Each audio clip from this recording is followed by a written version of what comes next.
In 1933, Emile Rodney, age 21, of New Jersey, captured some newspaper headlines for his long-distance bicycling. First, he pedaled from New York City to the Chicago World's Fair in 11 days, covering 886 miles on the historic Lincoln Highway, spending only $5.60 along the way. From there, he continued pushing his pedals to the west, visiting Denver, Colorado, Salt Lake City, Utah, and then headed to the Grand Canyon.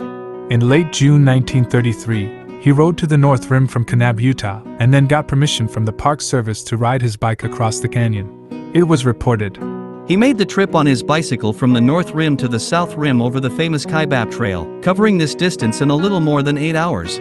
According to the rangers at the canyon, it takes a full day to make the same trip by mule back in 12 to 14 hours on foot. In 1939, Ted Wyckoff of Flagstaff tried to ride across the canyon when he was only 17 years old but was turned back by the Park Service. They instead offered to truck his bike north to south while he walked. In 1947, Ben Donnell wanted to ride a bicycle on a tight wire across a section of the canyon, but did not.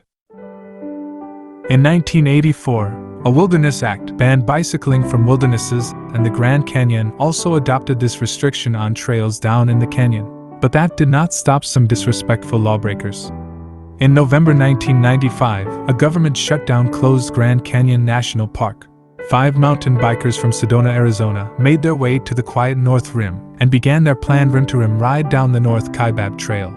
Down at the Roaring Springs pump house, a maintenance worker heard noises out on the trail. He went to investigate and spotted mountain bike tracks.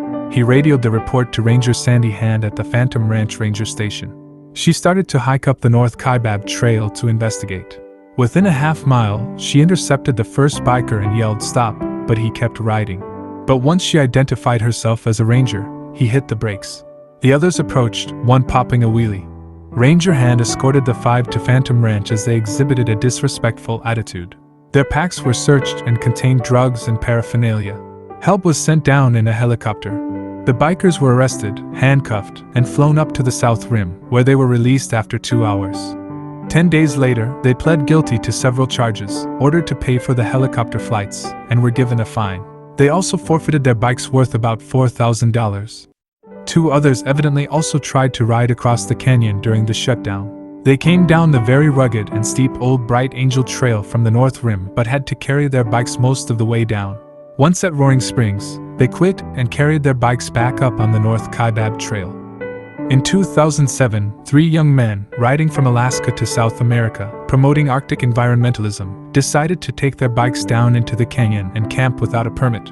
After they posted pictures on their website, federal officials tracked them down and arrested them. They were sentenced to 2 days in jail and fined $500. They were also banned from national parks during their 5-year probation. Riding bikes down into the Grand Canyon is still not allowed. Don't try it. This video was written and produced by Davy Crockett for the Grand Canyon Historical Society. Visit us at grandcanyonhistory.org. Help us continue to preserve and share the history of Grand Canyon by becoming a member of the Society. Also, use the subscribe button below to receive more videos like this one.